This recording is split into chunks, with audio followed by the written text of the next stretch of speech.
Viral হওয়ার নেশা এই সময়ের একটা গল্প বা বলা ভালো একটা বাস্তবতাকে নিয়েই আজকের আলোচনা। আজ আমরা এমন একটা কাহিনীর গভীরে যাব যেটা আমাদের সবার অনলাইন জীবনের একটা খুব বড় প্রশ্নকে সামনে নিয়ে আসে। আচ্ছা, প্রশ্নটা কিন্তু খুবই সহজ। অনলাইন খ্যাতি মানে ওই যে ভাইরাল হওয়া, সেটার জন্য একজন মানুষ ঠিক কতটা দূর যেতে পারে, কতখানি ঝুঁকি নিতে পারে? চলুন এই প্রশ্নটারই উত্তর খোঁজার চেষ্টা করা যাক। আমাদের এই গল্পের কেন্দ্রে যে আছে তার নাম আরিয়ান, আর তার স্বপ্নটা এই যুগের তরুণ তরুণীদের জন্য খুব পরিচিত একটা স্বপ্ন। ওর মনের মধ্যে শুধু একটাই ইচ্ছা ঘুরপাক খেত, একদিন আমি ভাইরাল হব, সবাই আমাকে চিনবে। পরিচিতি পাওয়ার এই যে একটা তীব্র ইচ্ছা, এটাই ছিল ওর সব কিছুর পেছনে। কিন্তু এই ইচ্ছাটা ওকে কোথায় নিয়ে যায় সেটাই এখন দেখার বিষয়। তো আরিয়ান কিন্তু শুরুটা করেছিল একদম আমাদের সবার মতোই, মানে হাসির ভিডিও বানানো, তখনকার ট্রেন্ডিং যা কিছু ছিল সেই ডান্স, এমনকি প্র্যাঙ্ক ভিডিও, কিচ্ছু বাকি রাখেনি। কিন্তু ফল কি হলো? প্রতিবারই ওই কয়েকশো ভিউ, ব্যাস, তারপর সব থেমে যেত। পরিচিতি পাওয়াটা যেন এক সোনার হরিণ হয়ে দাঁড়িয়েছিল তার কাছে। আর এই যে বারবার ব্যর্থ হওয়া, এটাই ওর ভেতরে একটা জেদ তৈরি করে দিল। আর সেই জেদটাই ধীরে ধীরে একটা বিপজ্জনক নেশায় পাল্টে যেতে শুরু করলো। একদিন রাতে স্ক্রোল করতে করতে ও একটা জিনিস আবিষ্কার করল। এই যে অদ্ভুত আর ঝুঁকিপূর্ণ ভিডিওগুলো, সেগুলোতে লাখ লাখ ভিউ। সোশ্যাল মিডিয়ার অ্যালগোরিদম যেন এগুলোকেই বেশি পাত্তা দিচ্ছে।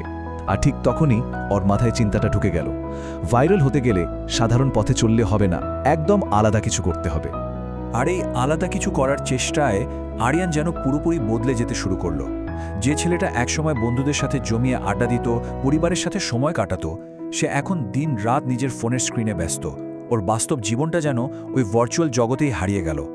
ওর এই পরিবর্তনটা কাছের মানুষরাও কিন্তু ঠিকই খেয়াল করছিল। ওর বন্ধু নিলয় তো একবার বলেই ফেলল, তুই আগের মতো নাই রে।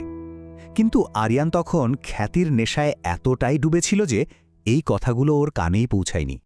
আর এই নেশাই ওকে এমন একটা সিদ্ধান্তের দিকে ঠেলে দিল, যেটা ছিল ওর জীবনের নেওয়া সবচেয়ে বড় আর ভয়ঙ্কর ঝুঁকি। ওর ভাইরাল হওয়ার সেই বড় পরিকল্পনাটা কি ছিল জানেন? শহরের সবচেয়ে উঁচু বিল্ডিংগুলোর একটার ছাদে দাঁড়িয়ে একটা ভয়ঙ্কর স্টান্ট ভিডিও বানানো। ওর মাথায় গেঁথে গিয়েছিল এটাই ওকে সেই ভাইরাল খ্যাতিটা এনে দেবে, যার জন্য ও এতদিন অপেক্ষা করছিল। ওর কাছে ভাইরাল হওয়ার রাস্তাটা ছিল একদম জলের মতো সোজা। বিল্ডিংয়ে ওঠো, একেবারে কিনারায় গিয়ে দাঁড়াও, ভিডিওটা করো, আর ব্যাস ভাইরাল। কিন্তু এই সহজ সরল ভাবনার পেছনে যে কি মারাত্মক একটা বিপদ লুকিয়েছিল, সেটা ও তখন একদমই বুঝতে পারেনি। আর তারপর সেই মুহূর্তটা এলো, ক্যামেরা অন হলো। এটাই ছিল সেই পয়েন্ট অফ নো রিটার্ন, যেখান থেকে আর ফেরার কোনো রাস্তা খোলা ছিল না। আরিয়ান যা চেয়েছিল তা কিন্তু ও পেয়েছিল, কিন্তু প্রশ্ন হলো কিসের বিনিময়ে? চলুন দেখি এই খ্যাতির জন্য ওকে ঠিক কী দাম চোকাতে হয়েছিল। হ্যাঁ, ওর ভিডিওটা আসলেই ভাইরাল হয়ে গিয়েছিল। লাখ লাখ ভিউ, হাজার হাজার কমেন্ট। যে সংখ্যাগুলোর স্বপ্ন ও সবসময় দেখত, সেই সংখ্যাগুলোই তখন ওর ফোনের স্ক্রিন জুড়ে জ্বলজ্বল করছে। কিন্তু এই অনলাইন খ্যাতির উল্টো পিঠির ছবিটা ছিল একেবারে অন্যরকম। ভার্চুয়াল জগতের বাইরে ওর আসল বাস্তবতা ছিল হাসপাতালের বিছানা। স্টান্ট করতে গিয়ে পা পিছলে প্রায় পড়ে গিয়েছিল সে। কোনো মতে বেঁচে ফিরলেও শরীর জুড়ে ছিল গুরুতর আঘাতের চিহ্ন। হাসপাতালের বিছানায় শুয়ে যখন ও ভাইরাল হওয়া ভিডিওর ভিউ গুনছিল, ঠিক তখনই ওর মা পাশে এসে খুব ছোট্ট কিন্তু গভীর একটা প্রশ্ন করলেন, এই ভিউগুলো কি তোকে সুখ দিচ্ছে?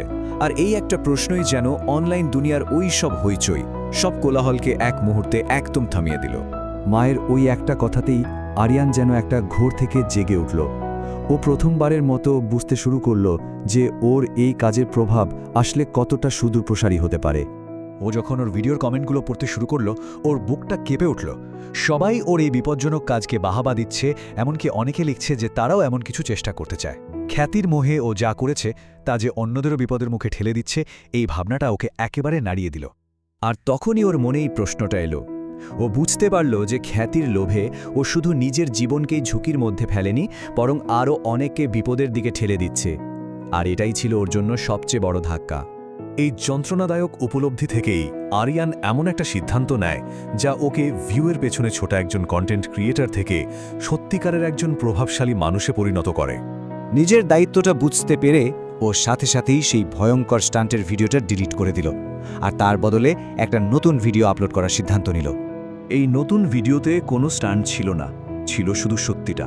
ও ক্যামেরার সামনে বসে নিজের ভয়ের কথা, নিজের ভুলের কথা আর সেই ভুল থেকে পাওয়ার শিক্ষার কথা বলল।